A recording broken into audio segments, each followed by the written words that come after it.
Hello, ako nga pala si Erwin Jones, may-ari ng Mangkok, ang nag-iisang Chinese underground cuisine. At ito po, nakakalungkot na naman kung kailan po namin na-establish na sana ng maayos at napagawa ko tong loob dahil pinagbabawal kami sa labas. Ay dumating na naman pong problema na hanggang September 30 na lang daw po kami dito.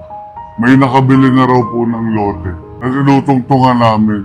Sayang naman po yung pinagpagawa ko. Pero sama po, may awa ang Diyos, sana po makabawi muna. Matulungan po sana nila ako kung sino man po yung nakabili. At yung buyer, sana magtulungan sila para makabawi kami. First try yung kanyang super special mami. Ito is 225 pesos. Lahat na ng toppings nandito na mga idol. Baka magtaka kayo kung bakit madami. Special overload. So try natin.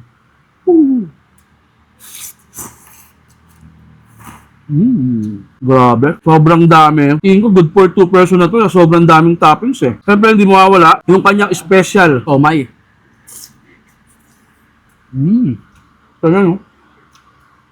Talagang buong buo pa. So meron din niya kasamang soy chicken.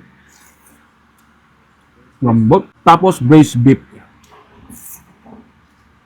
Grabe rito kay Mangkok mga idol. Parang dito pa lang, busog na busog ka na. Kung naghanap naman kayo ng rice meal mga idol, meron din sila ritong braised beef pork belly for only 135 pesos, unlimited rice, unlimited soup, and unlimited drinks. So try natin. Grabe naman lambot nito mga idol. Wow, sarap. Malambot. Manamis-namis yung sauce on top. Tapos parang ang tagal na itong pinakuluan yung pork-based beef nila. Dahil sobrang lambot niya. Tapos ang sarap i-partner sa kanilang garlic rice. Parang pag umorder ka ng rice tapos lagyan mo ng sabaw, ulam na eh. Di ba? 135 pesos. Paldo ka rito mga idol. So meron din sila ritong bola-bola soup. Etong in-order natin is 75 pesos, 3 piraso. Pero kung ako sa inyo, mag 99 pesos kayo, meron na kasamang unlimited rice, unlimited soup, and unlimited drinks, no? Try natin. Bola-bola.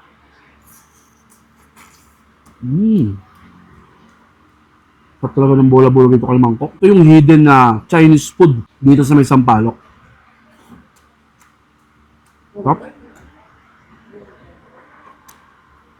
Then yun lang sa atin titikman mga idol, yung kanilang rice meal na soy chicken for only 135 pesos, limited rice, unlimited soup, and unlimited soft drinks na rin to. So try natin.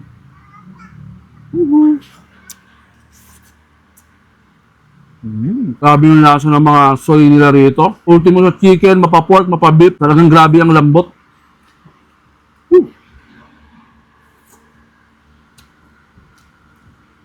Panalo. At sa mga followers po ni Papa Don, huwag nyo na pong sayangin yung panahon. Punta na po kayo dito. Namnamin nyo po. Sigurado naman pong masarap. Para wag dumating yung panahon na mamiss nyo po kami. Ang Mangkok. Maraming salamat po sa inyo. Mabuhay po kayo.